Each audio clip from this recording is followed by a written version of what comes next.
औज़ुबिल्लाहि मिनश्शैतानिर्रजीम बिस्मिल्लाहिर्रहमानिर्रहीम वमन अहसनु क़ौलन मिम्मन दुआ इलल्लाह व अमिला सालिहन व क़ाला इन्ननी मिनल मुस्लिमीन।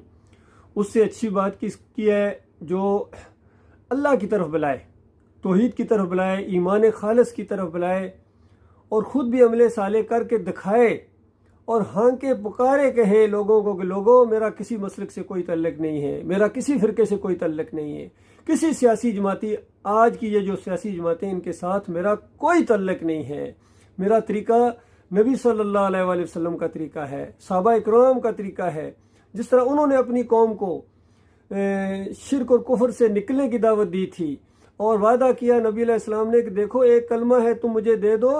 अरब के तुम मालिक बन जाओगे, अजम तुम्हारे नीचे आ जाएगा। यकीन कीजिए आज वही कलमा है, अगर ये अजमी इस कलमे को दे दें तो अजम इनके नीचे आ जाएगा, अरब इनके नीचे आ जाएगा। क्योंकि अरबों को अल्लाह ने इज्जत दी थी ईमान की वजह से, तौहीद की वजह से, रद्द शिर्क की वजह से,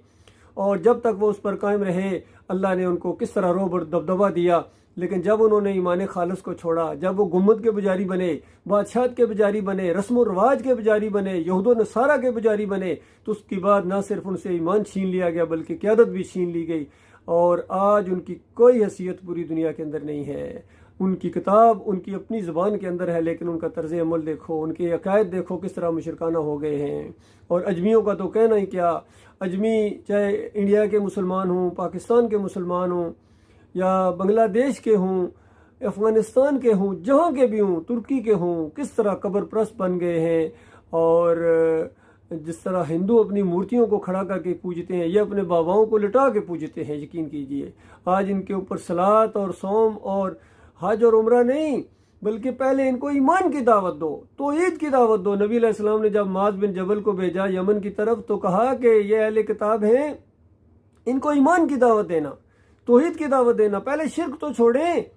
और अगर शिर्क छोड़ दें तो उसके बाद इनको कहना 5 वक्त की सलात है। ये बात मान लें तो फिर इनको कहना है तुम्हारे ऊपर ज़कात है। तो आज किसको कहा जाए वुज़ू करो, किसको कहा जाए सलात पढ़ो, किसको कहा जाए उम्रा किया करो, हज किया करो। ये 11वीं करने वाले, ये उर्स और मेले करने वाले, ये या अली मदद की पुकारें लगाने वाले, ये 10 मुहर्रम के शरबत बांटने वाले, खिचड़े खाने वाले, पंडारे बांटने वाले और ये तावीज़ बांधने वाले, इमाम जामन बांधने वाले, इनको अल्लाह नमाजें पढ़ाएगा? कोई इनके ऊपर नमाज फ़र्ज नहीं है। याद रखिए इनके ऊपर एक ही चीज़ फ़र्ज है, वो जहन्नम का उबलता हुआ लावा है, गर्म आग, खून और पीप की वादियों के अंदर इनको रहना पड़ेगा अगर इन्होंने तौबा ना की, माफ़ी ना मांगी और ईमान खालिस की तरफ ना पलटे, फ़िरकों को ना छोड़ा, इस जमहूरियत के मुशरिकाना निज़ाम को ना छोड़ा